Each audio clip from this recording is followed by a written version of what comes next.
lumer banget, semua rasa itu nyampur dan itu enak banget.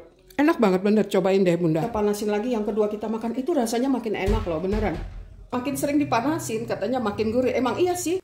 Assalamualaikum teman-teman, kali ini kita akan masak makanan khas Mandailing atau Sumatera Utara, yaitu daun ubi tumbuk. Nah di sini saya udah ada daun singkongnya, kita pilih daun singkongnya yang muda ya. Nih yang kalau dipegang kayak gini dia lembut gitu. Tapi kalau misalnya kepepet susah dapat yang muda, yang keras, yang setengah muda apa ya, yang agak mendekati tua juga nggak apa-apa karena toh nanti mau kita tumbuk jadi dia nanti nggak terasa keras. So ini daun singkongnya sudah saya petik langsung dari kebun jadi dapat yang seger ya, dapat juga yang muda-muda tuh yang kayak gini tuh enak banget. Bumbu-bumbunya tuh sederhana banget. Bawang merah kurang lebih 1 genggam itu sekitar 10-15. Kemudian jahe kurang lebih 2 jempol ya. Dan ini dia rimbang atau tekoka. Tapi kalau misalnya nggak ada rimbang atau tekoka itu bisa juga diganti dengan lenca kalau orang Sunda ya bilangnya. Walaupun mungkin rasanya sedikit beda. Lenca juga oke, saya pernah bikin pakai lenca. Kemudian ini ada 1 sendok makan sampai 2 sendok makan ebi. Ebi itu direndam dengan air hangat supaya dia lembut. Selain ebi boleh diganti dengan ikan asin, ikan teri, ikan sale, ikan asap boleh. Jadi ini sebenarnya untuk menambah rasa aja. Nah ini dia santannya, paling bagus sih santan segar dari 1 butir kelapa. Tapi di sini saya pakainya kara. So saya nggak pakai tumbukan ya, biasanya kan bikin daun ubi tumbuk itu ditumbuk pakai alu gini. Saya pakainya ini. Nah pertama-tama caranya kita isi dulu santannya. Macam-macam cara ya bikin daun ubi tumbuk.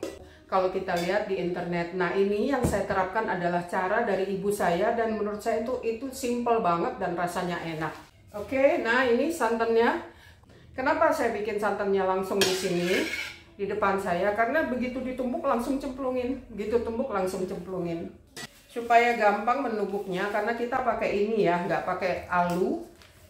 Ini dipotong-potong kecil-kecil dulu.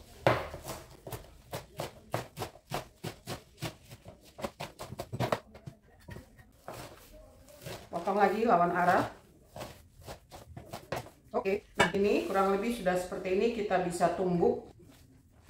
Di sini saya nggak numbuknya sampai halus banget ya, karena ada yang suka dia sampai halus banget gitu, tapi ada juga yang sukanya agak kasar. Nah kalau saya lebih suka daun singkongnya tuh masih kelihatan lembarnya gitu, jadi nggak sampai kayak bubur gitu ya, nggak sedikit kelihatan sedikit kasar.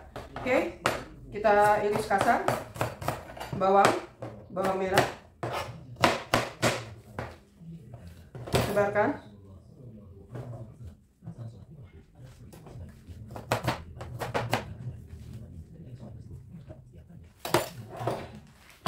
Laos.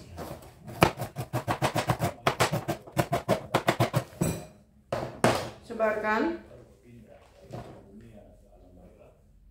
Ini cara yang paling mudah membuat daun ubi tumbuk dan rasanya enak. Saya udah sering bikin. Oke, dan kita mulai. Diusahakan sari bawang merah, sarinya laos, dan air sarinya daun singkong ini menyatu ya, membangun.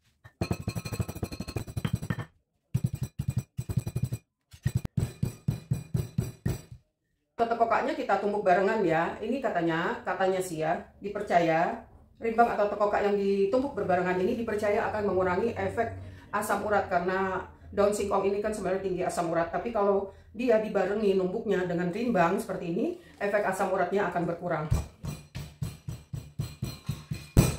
Sedikit ebi. Udah cukup halus ya menurut saya. Langsung tuangkan ke sini. Nah ini ada aroma nanti ya, keluar kayak aroma daun singkong yang seger itu keluar. Itu enak. Lanjut.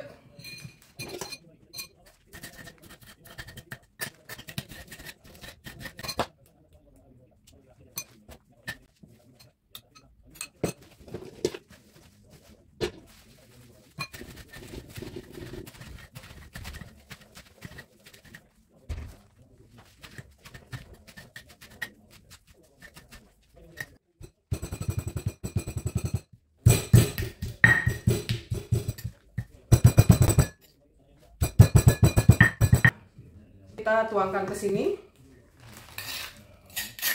Ini harus dikerjakan cepat ya, supaya jangan langu.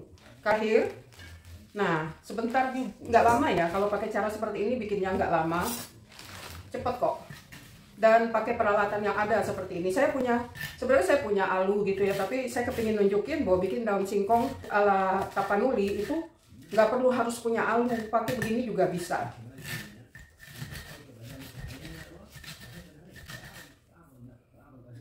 Kadang-kadang saya walaupun punya alu, saya males pakai alu. Soalnya ngebersihinnya berat. Buat ngebersihinnya. Oke, karena ini yang terakhir, langsung aja ya semuanya. Laosnya. Rimbang. Rimbang atau tekoka. Kalau nggak ada boleh lenca. Kalau nggak ada lenca, kadang-kadang saya pakai penggantinya itu terong lalap itu yang bulat-bulat kecil, itu saya gantinya itu. Saking kepengennya ya, kadang-kadang kepengen banget. Nyari ini nih ternyata nggak mudah, nggak semua pasar ada. Dulu saya pernah punya asisten rumah tangga itu. Awalnya kan ngelihat daun singkong ditumbuk ijo-ijo gitu, kayaknya dia gimana gitu ya, kayaknya geli gitu. Tapi setelah nyicip makan, malah dia sering bikin sendiri. Untuk dirinya sendiri dia masak.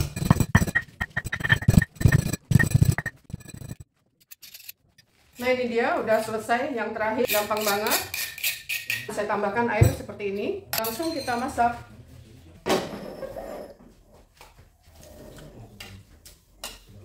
Diaduk-aduk supaya santannya jangan pecah.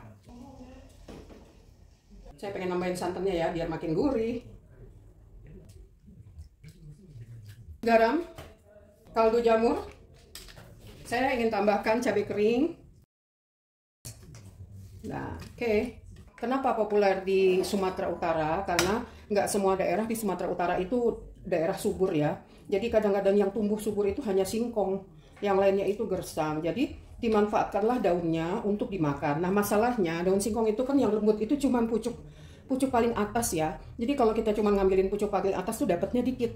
Akhirnya para orang-orang tua zaman dulu ya udah daun singkong yang bagian bawahnya yang lebih keras itu tetap mereka pakai, mereka makan, tetapi ditumbuk supaya lunak. Banyak pakai ikan di sana tuh, ada ikan asap. Biasanya tuh yang diasap itu ikan mas dan ini belut yang banyak didapat di sawah, pematang sawah. Jadi belut diasap, nah dimasukin ke sini sehingga ada aroma-aroma ikan asapnya. Bisa juga ditambahkan ikan asin, udang kering ya, ikan teri. Bisa. Biasanya sih yang ditambahkan itu yang sifatnya ikan atau seafood ya. Jarang tuh saya dengar ditambahin daging, jarang, tapi boleh juga sih dicoba. Nah, kenapa saya bilang nggak mau terlalu hancur? Karena jadi kalau kayak gini ya, karena kadang-kadang orang di luar Sumatera itu kalau ngelihat dia hancur banget gitu, kayak bubur gitu, agak-agak gimana gitu ya, agak geli-geli gitu ya.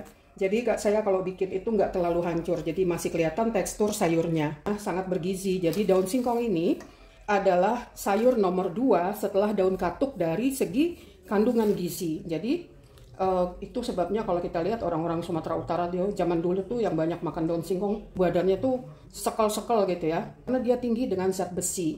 Nah, kita lihat ya, dia udah mulai mendidih nih. Nah, bismillah. Oke, udah pas. Jadi kalau garamnya tuh udah pas takarannya, rasanya pun jadi enak. Akan lebih enak lagi kalau banyakin ininya, rebonnya. Ntar saya kepengen nambahin rebon. Nah, ebi, bukan rebon soalnya adanya ebi, ternyata nggak ada rebon. Rebon juga boleh. Karena adanya ebi, saya pengen tambahin ebi supaya makin mantap. Jadi total ebinya kurang lebih 2-3 sendok makan. Garamnya hati-hati, ditambahkan sedikit-sedikit ya, sesuai dengan selera. Paling enak lagi akan wangi kalau ada kecombrang. Nah, masukkan kecombrang ke sini, wangi dan enak. Sayangnya lagi nggak ada kecombrang. Nah, ini dulu pernah saya bawa ke pertemuan ibu-ibu di sekolah anak saya. Ibu-ibu pada bingung nih sayur apaan gitu ya. Tapi begitu dicicip, apalagi dengan jodohnya itu sambal mentah. Sambal mentah ikan asin dituk-tuk. Sambal tuk-tuk namanya, ada di resep saya yang lain. Wah, itu pada nanyain resepnya. Mama minta resepnya dong gitu. Jadi jangan khawatir bunda-bunda yang bukan dari Sumatera Utara. Ini enak loh beneran. Cobain deh. Sambalnya itu yang bawang merahnya itu kan tadi dipanggang, jadi dia ada smoky-smokinya. Terus ada ikan terinya juga tadi kita panggang gitu ya, kita gongseng, jadi dia ada smoky-smokinya gitu, wangi-wangi jeruk gitu. Ketemu dengan santan yang gurih gitu, itu rasanya gimana ya? Kayak gitu, kayak mau terbang ke laut. Terbang kok ke laut. Masya Allah.